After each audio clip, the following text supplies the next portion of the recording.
नमस्कार, एनडीटीवी दुनिया में आपका स्वागत है। मैं हूं ताबिश हुसैन। आज की हमारी लीड स्टोरी है कैसे डोनाल्ड ट्रंप अमेरिकी सरकार में बड़ी तब्दीलियां कर रहे हैं और अब केंद्रीय शिक्षा विभाग को खत्म करने का कार्यकारी आदेश जारी कर दिया है। इसके अलावा देखेंगे कि गाजा को अभी और कितनी तबाही झेलनी होगी। उधर दक्षिण कोरिया और अमेरिका का साझा अभ्यास चल रहा था, इधर किम ने नई मिसाइल का परीक्षण करवा लिया। कनाडा के प्रधानमंत्री क्यों नजर आए आइस हॉकी रिंग में, और साथ ही जानेंगे इराक के कुर्द क्यों नजर आए जश्न के मूड में। लेकिन सबसे पहले लीड स्टोरी अमेरिका को लेकर है। डोनाल्ड ट्रंप जब से आए हैं तब से वो लगातार ऐसे फैसले कर रहे हैं जिससे उनके दक्षिणपंथी समर्थक तो बेहद खुश हैं, लेकिन बाकी लोग न सिर्फ आलोचना कर रहे हैं बल्कि वो फैसले अमेरिका की पारंपरिक व्यवस्था को भी बदल रहे हैं। शिक्षा विभाग को बंद करने का फैसला भी एक ऐसा ही फैसला है।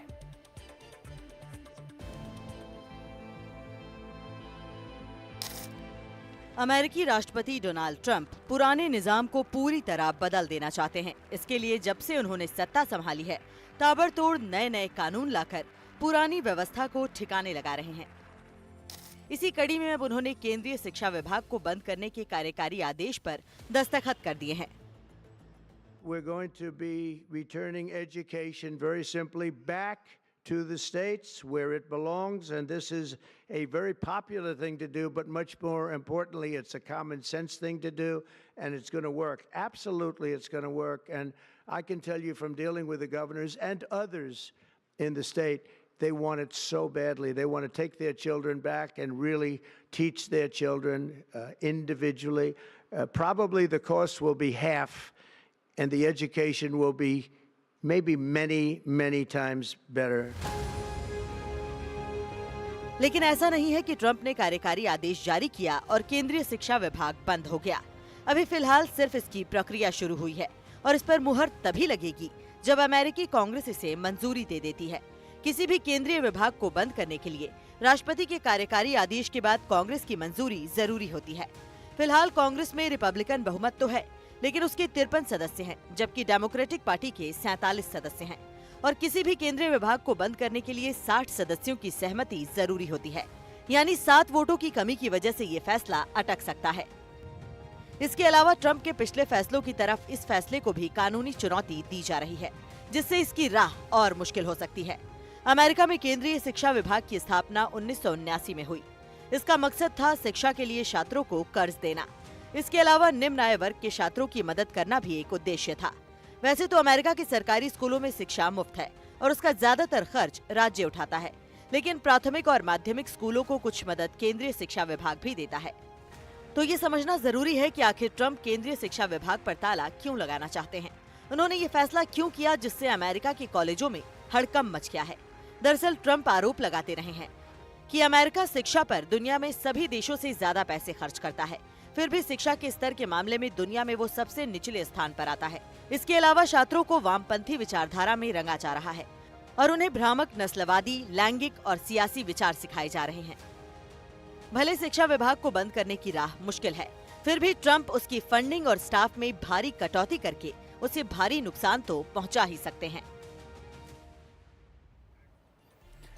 तो एक और फैसला है डोनाल्ड ट्रंप का जो चर्चा में यहां पर बना हुआ है। डॉक्टर भरत बराई हमारे साथ हैं, चेयरमैन हैं यूएस इंडिया कम्युनिटी फाउंडेशन के। डॉक्टर भरत, बहुत शुक्रिया आपका वक्त देने के लिए। हम चर्चा कर रहे हैं डोनाल्ड ट्रंप के इस फैसले के बारे में। जरा इसको आप किस तरह से समझते हैं ये भी बताइए, और ये बजट कम करने के अलावा किस तरह अमेरिका के हक में आपको नजर आता है? ऐसा है कि अमेरिका में प्राइमरी एजुकेशन और सेकेंडरी एजुकेशन उसका फंडिंग लोकल टैक्सेस से आता है। मैं रहता हूं तो हमारे घर पर जो प्रॉपर्टी टैक्स होता है उससे आता है, थोड़ा कंट्रीब्यूशन स्टेट गवर्नमेंट से आता है। तो सभी जगह जिस जगह आप रहते हो उसका स्कूल बोर्ड होता है और स्कूल उसके अंदर होता है। अच्छा, जो एजुकेशन डिपार्टमेंट है वो 45 साल से उसका झगड़ा चल रहा है। जिमी कार्टर ने 1979 में बोला कि मैं एजुकेशन डिपार्टमेंट केंद्र सरकार का बनाऊंगा।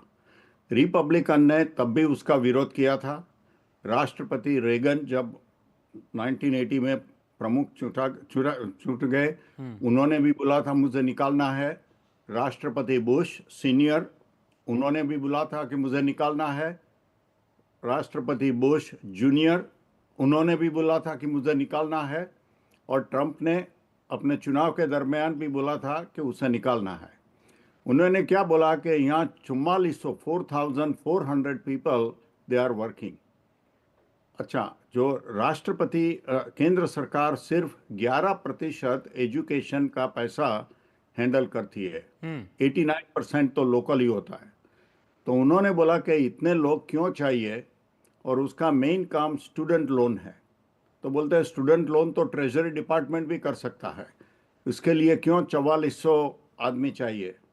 दूसरा है पेल ग्रांट, और तीसरा है जो दिव्यांग जो लोग होते हैं, उसको फिजिकल डिफेक्ट होती है तो उसको मदद करने। तो बोलता है तो वो ऐसे में पैसा तो जी डॉक्टर भरत, ऐसे में तो ट्रंप का फैसला कहीं ना कहीं फिर ठीक नजर आता है। अगर सिर्फ 11% का ही कंट्रीब्यूशन यहाँ पर सेंट्रल गवर्नमेंट का है, तो उस पर इतना ज्यादा फिर खर्च क्यों करा जाए? बिल्कुल बात है। यहाँ के लोग वही बोलते हैं कि ये बड़ी सरकारी ब्यूरोक्रेसी है, इतने लोग काम करते हैं, कुछ उससे प्रोडक्शन नहीं होता है। देखो, अमेरिका में हर साल अभी 1.7 ट्रिलियन डॉलर की डेफिसिट है। तो वो पैसा अमेरिकी सरकार को बोरो करना पड़ता है। अब आप देखो, 2024 में अमेरिका का जितना डिफेंस बजट था, उससे ज़्यादा पैसा इंटरेस्ट ब्याज देना पड़ता है नेशनल डेट पर। तो इसीलिए उन्होंने बोला कि भाई ये काम करो कि सरकारी खर्चा कम करो, एक्सपेंस कम करो और फेडरल डेफिसिट कम करो।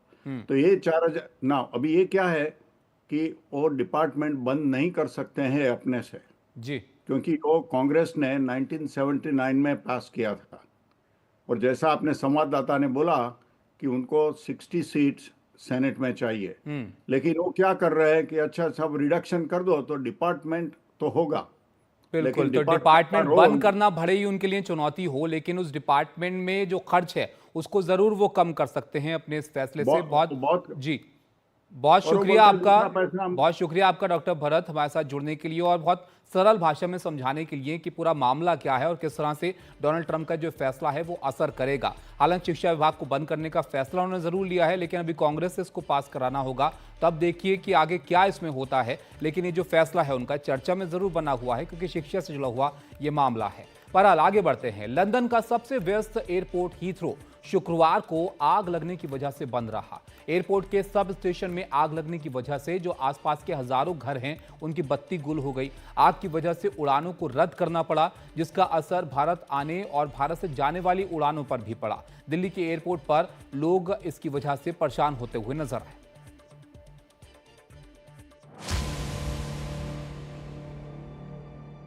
बिजली के सब स्टेशन पर लगे ट्रांसफार्मर में इस आग की वजह से हीथ्रो का हमेशा व्यस्त रहने वाला एयरपोर्ट पूरे दिन बंद रहा। आग इतनी भयानक थी कि 150 लोगों को बड़ी मुश्किल से वहां से निकाला गया। आग बुझाने के लिए 10 फायर ब्रिगेड और 70 फायर फाइटर्स मौके पर पहुंचे। इस आग की वजह से आसपास के तकरीबन 16,300 घरों की बत्ती गुल हो गई। आग की वजह से तकरीबन 1350 उड़ानों पर असर पड़ा। हीथ्रो आने वाली कई उड़ानों को लंदन के ही दूसरे हवाई अड्डे गेटविक एयरपोर्ट, पेरिस के चार्ल्स द गाल एयरपोर्ट और आयरलैंड के शनोन एयरपोर्ट पर भेजा गया। आग के बाद एयरपोर्ट की तरफ जाने वाली हर सड़क को बंद कर दिया गया।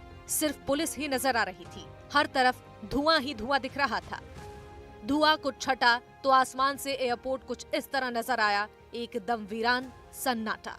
जबकि आम दिनों में हीथ्रो पर तकरीबन हर मिनट एक जहाज आता जाता है। भीड़ भाड़ के वक्त 45 सेकंड में ऐसा होता है। एयरपोर्ट पर रोज तकरीबन 2,20,000 मुसाफिर आते जाते रहते हैं। पिछले साल 8 करोड़ 40 लाख मुसाफिर आ गए, लेकिन इस साल जनवरी में 63 लाख मुसाफिर आए और गए हैं, जो कि पिछले साल की जनवरी से 5% ज्यादा है। शुक्रवार को एयरपोर्ट बंद हुआ तो ट्रेन सेवाओं पर भी असर पड़ा। हीथ्रो दुनिया का सबसे व्यस्त एयरपोर्ट है, लेकिन शुक्रवार की आग की वजह से हो सकता है आने वाले दिनों में इसकी चहल पहल पर असर रहे।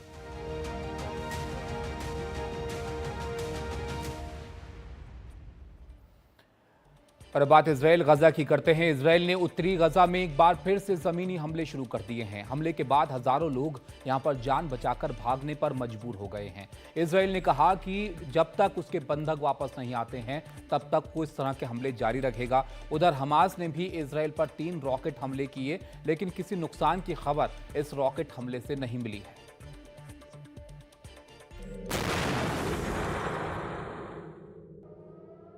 गजा में इजरायली बमबारी जारी है।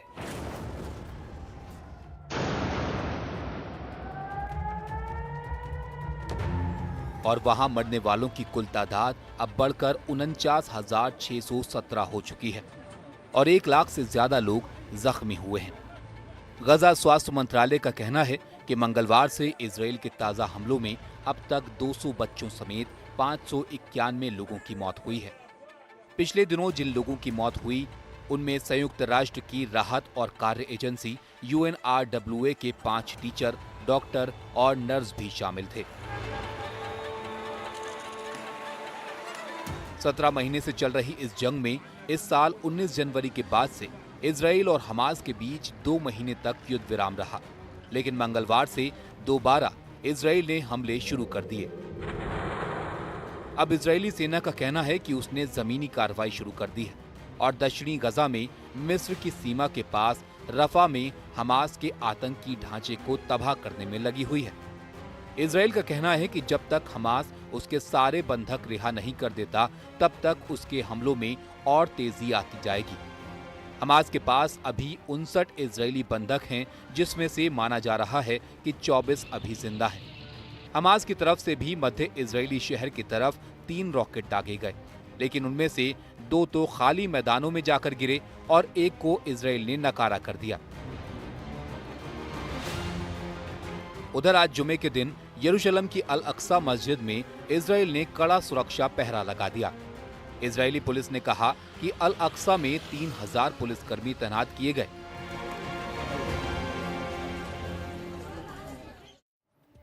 रूस और यूक्रेन की जंग तमाम बातचीत और आश्वासनों के बावजूद उसी तरह जारी है। अब यहां पर रूस कुछ दिनों तक अमेरिका के साथ हुए समझौते के तहत यूक्रेन के ऊर्जा ठिकानों पर हमला नहीं कर रहा है। सोमवार को अमेरिका और रूस रियाद में दोबारा युद्ध रोकने के लिए बातचीत करेंगे।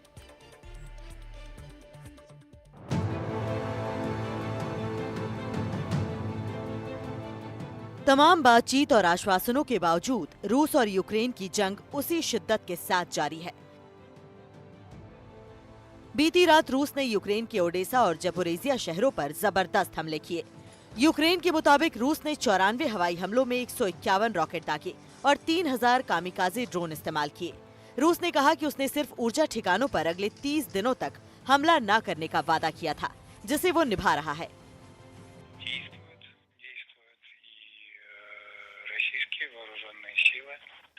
воздерживаются в настоящее время от ударов по энергетической инфраструктуре Украины в соответствии с той договоренностью, которая была достигнута между США и Россией। रूस ने यह भी कहा कि उसने यूक्रेन के 200 से ज्यादा ड्रोन हमलों को नाकाम कर दिया, जबकि यूक्रेन ने दावा किया है कि उसने एक रूसी फौजी हवाई पट्टी पर हमला किया। इधर इस जंग के बीच अमेरिका के राष्ट्रपति डोनाल्ड ट्रंप ने कहा कि यूक्रेन अमेरिका के साथ रेयर अर्थ यानी अहम खनिजों के सौदे के लिए तैयार हो गया है और बहुत जल्द इस पर मुहर लग जाएगी। We are doing is signing a deal very shortly with respect to rare earths with Ukraine, which they have tremendous value in rare earth, and we appreciate that. रूस और अमेरिका के बीच सोमवार से फिर रियाद में बातचीत का दौर शुरू होगा और चूंकि अमेरिका के कारोबार का सवाल है तो उम्मीद करनी चाहिए कि वो जंग खत्म करने की पूरी कोशिश करेगा।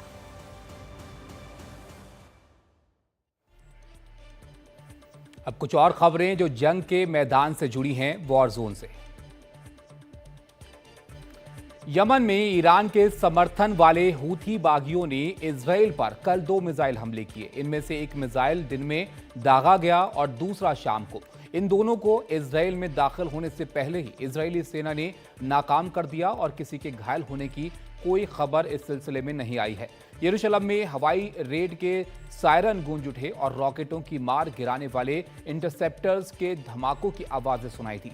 अमेरिका ने इस हफ्ते हूथी बागियों के खिलाफ जब से हमले शुरू किए हैं तब से तीसरा ऐसा हमला है। इजराइल के खिलाफ ये दूसरा मोर्चा है। एक तरफ गजा से हमास भी इजराइल पर रॉकेट के हमले कर रहा है।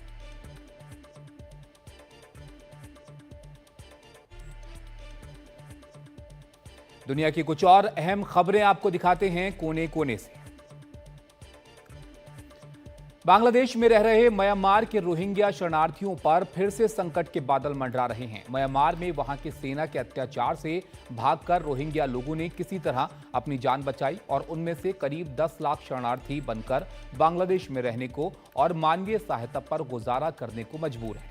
लेकिन अब हजारों मील दूर अमेरिका के राष्ट्रपति डोनाल्ड ट्रंप की नीतियों से उनका हाल और बुरा होने वाला है। ट्रंप ने अमेरिका द्वारा दी जाने वाली ज्यादातर सहायता राशि पर रोक लगा दी है, जिसके बाद संयुक्त राष्ट्र के विश्व खाद्य कार्यक्रम ने कहा है कि अगर वो और चंदा जुटाने में नाकाम रही तो $12.5 अमेरिकी डॉलर के बजाय सिर्फ $6 का राशन ही दे पाएंगे। रोहिंग्या शरणार्थियों का कहना है कि अगर ऐसा हुआ तो उनका गुजारा मुश्किल हो जाएगा।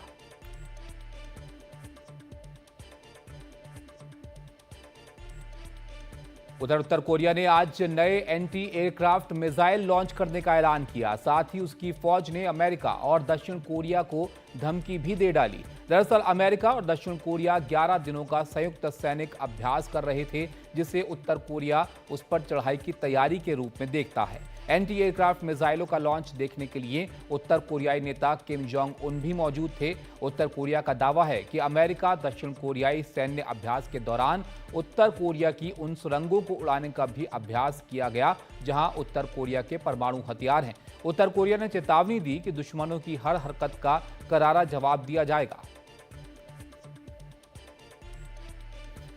कनाडा के नए प्रधानमंत्री मार्क कार्नी को अब अपने देश में सत्ता की बागडोर संभालने एक हफ्ते भी उसको संभालते हुए नहीं हुआ है, लेकिन वो हर मैदान में अभी से अपनी महारत दिखा रहे हैं। बर्फ पर स्केट कर उन्होंने एडमिंटन आयलर्स हॉकी टीम के साथ अपने हाथ आजमाए। कार्नी पहले हार्वर्ड के लिए खेला करते थे और गोल कीपिंग करते थे। उन्होंने 24 नंबर की जर्सी पहन रखी थी क्योंकि वो कनाडा के 24वें प्रधानमंत्री हैं। कयास लगाए जा रहे हैं कि इसी इतवार को वो गवर्नर जनरल से मिलकर संसद को भंग करने की सिफारिश करके 28 अप्रैल को चुनाव करवाने को कह सकते हैं। यानी एक तरफ चुनाव की तैयारी और दूसरी तरफ ट्रंप से भिड़ने की।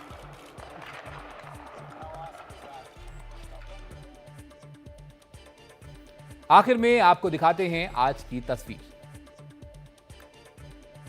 इराक के दोहक इलाके से कुर्दिश नवरोज समारोह के लिए हजारों लोग जुटे। मशाले लिए हुए लोगों ने नए साल का स्वागत किया। आतिशबाजी के बीच इन लोगों ने पहाड़ पर जाने की रस्म पूरी की। इराक ही नहीं, ईरान, तुर्की और सीरिया में रहने वाले लोगों ने भी 21 मार्च को जश्न मनाकर नए साल का स्वागत किया।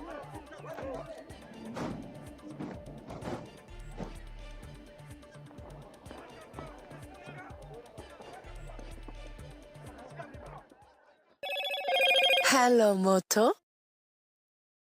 Motorola, India's leading 5G smartphone brand.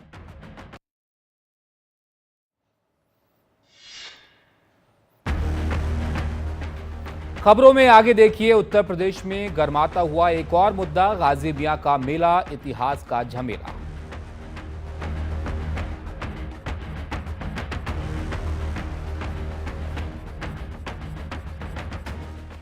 इसी के साथ एनडीटीवी दुनिया में आज मेरे साथ फिलहाल इतना ही। यहां पर एक ब्रेक के लिए हम रुकेंगे। ब्रेक के बाद भी खबरें जारी हैं। आप बने रहिएगा एनडीटीवी के साथ। नमस्कार।